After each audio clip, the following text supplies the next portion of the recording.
और देखिए पटना पीएमसीएच में जूनियर डॉक्टरों ने अनिश्चितकालीन हड़ताल शुरू कर दिया है। डॉक्टरों का आरोप है कि अस्पताल परिसर में उनके साथ हुई मारपीट की घटना के बाद भी दोषियों पर सख्त कार्रवाई नहीं हुई है, जिसके विरोध में उन्होंने नियमित सेवाओं का बहिष्कार किया है। हड़ताल से ओपीडी, सामान्य वार्ड और नियमित ऑपरेशन सेवाएं प्रभावित हो रही है। हालांकि गंभीर मरीजों के इलाज को देखते हुए इमरजेंसी आईसीयू, लेबर रूम और इमरजेंसी ऑपरेशन थिएटर की सेवाएं शुरू की गई है। बता दें कि नर्स और डॉक्टर के बीच मारपीट हुई थी, जिसके बाद कल नर्सों ने काम का बहिष्कार किया। वहीं आज डॉक्टरों ने हड़ताल शुरू कर दिया है।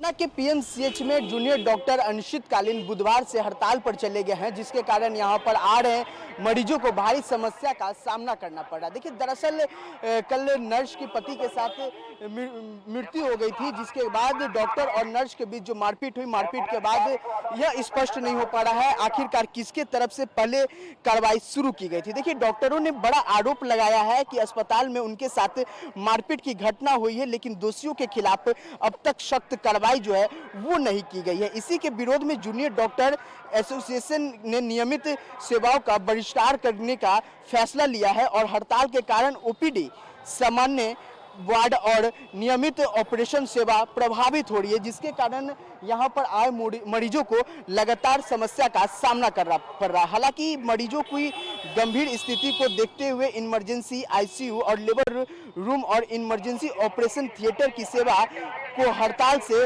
बाहर रखा गया है। अस्पताल प्रशासन का कहना है कि गंभीर मरीजों के इलाज किसी भी तरह की बाधा नहीं आएगी और न आने दी जाए। डॉक्टर के साथ जो मारपीट की घटना हुई, जिसमें बताया जा रहा है कि नर्स के जो पति है उसकी मृत्यु हो गई थी, उसमें जो चश्मदीद है वो यहाँ मौजूद है। आखिरकार किस विभाग में हुआ था और क्या क्या घटना हुई थी? देखिए, इमरजेंसी वार्ड में 120 नंबर में सेकंड फ्लोर पे मेरे दादाजी एडमिट है। मैं भी उसी आईसीयू में 3-4 दिन से हूँ अपने दादाजी को लेकर।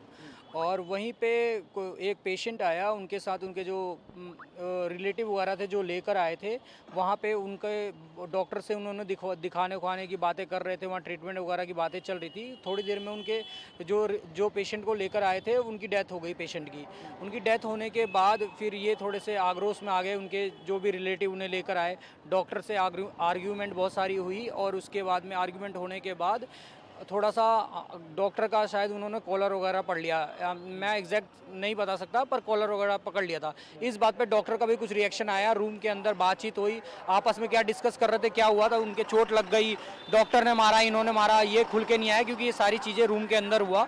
और उसके बाद से ही ये स्ट्राइक का सिलसिला स्टार्ट हुआ। बाहर जो पेशेंट आए उनके रिलेटिव की डेथ हो गई थी और उसके बाद में इन्होंने बाहर आके क्या किया क्या नहीं ये कंफर्म नहीं है, पर उसके बाद ही ये स्ट्राइक चालू हुआ है। अभी तो आप मौजूद है, लेकिन पेशेंट के साथ क्या क्या समस्या हो रही है ये आप तो देख पा रहे हो क्या? कल तो बहुत ज़्यादा, जैसे भी आईसीयू में आने का मतलब है जो पेशेंट जितने भी आ रहे हैं वो एकदम लास्ट इमरजेंसी सिचुएशन पाते हैं। और कल पूरे दिन डॉक्टर का ना होना, नर्स का स्ट्राइक पे होना, इतने सारे पेशेंट क्रिटिकल सिचुएशन में वहाँ से लास्ट में उनके पास कोई ऑप्शन नहीं बचा, वो खाली करके यहाँ से जाने लग गए क्योंकि ट्रीटमेंट के लिए वहाँ पर कोई मौजूद ही नहीं था, ट्रॉली वाले को छोड़कर। डॉक्टर साहब के पास आए हैं तो डॉक्टर साहब बोल रहे हैं हड़ताल टूटेगा, उसके बाद इलाज होगा। किसको लेके आए? मेरा लड़की है, उसका पैर में दिक्कत है, साल भर के बाद में फिर से दिक्कत आ गया है। साल भर पहले इलाज करवाए थे, ठीक हो गया था, लेकिन अब इतना परेशानी झेलना पड़ रहा है। इसका दोषी कौन है? गार्जियन है, सरकार है कि डॉक्टर साहब हैं? अब हम लोग किसके पास जाएं? अभी तक के तो बोलते हैं जो कि वोट दे करके जिताओ, वोट दे के जिताओ, और जिताने के बाद में क्या नतीजा है? गरीब का ही मरण है ना। सरकार बनने के बाद में न तो वृद्धा पेंशन आया है, नहीं तो किसान का पैसा जा रहा है, नहीं तो टीवी का पैसा जा रहा है। सरकार कर क्या रहा है? अभी पर्ची कटाने की गई है तो पर्ची नहीं काटा, मेरा पर्ची नहीं काटा, कहा कि अब वो के बाद बंद हो गया। वो बाद कल का वहाँ समझ लीजिए, अपना अपना पता लगा जी डॉक्टर बंद है, डॉक्टर नहीं बैठेंगे।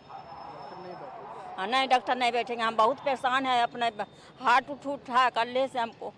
किस विभाग में? विभाग नहीं देखे, हम तो 3 तल्ला पर हैं, 3 नंबर में है, लेडीज बैठती है। ऐसे में लगातार मरीज को जो भारी समस्या का जो सामना है वो करना पड़ा। कई मरीज अंदर भर्ती हैं उन्हें भी समस्या का सामना करना पड़ रहा है। क्या कुछ दिक्कतें आ रही हैं? देखिए, कल आने के बाद हमारे यहाँ पे हमारे पापा जी खुद के लेके आए थे और वहाँ गए तो पर्ची कटा लिए। अंदर गए तो हम जो भी डॉक्टर था वहाँ पे, सीनियर डॉक्टर तो नहीं, जूनियर डॉक्टर थे, वहाँ पर्ची ले गए तो वहाँ बोल रहे हैं कि यहाँ एडमिट नहीं होगा एक्चुअली, कि हमारे पास कोई अभी डॉक्टर सीनियर नहीं है कि आपकी मर्जी के देख सके। फिर मैंने उनको कितने रिक्वेस्ट करने के बाद वो मरीजी को एडमिट किए, वो भी साइन ऑन करा के साइन अप कीजिए, आपको मर्जी कुछ भी होता है तो हम हमारी रिक्स नहीं है।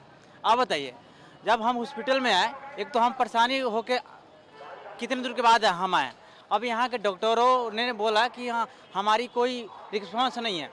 तो इसमें बताइए कि हम खुद मरीज लेके आ रहे हैं, कि हम डॉक्टर तो नहीं है कि अपने मरीज की हम खुद वहाँ पे। कहाँ से आए हैं? क्या हम मोतिहारी जिला से आए हैं, हमारा नाम प्रमोद कुमार हुआ, हमारे फादर नेम श्री मोहन पासवान हुआ।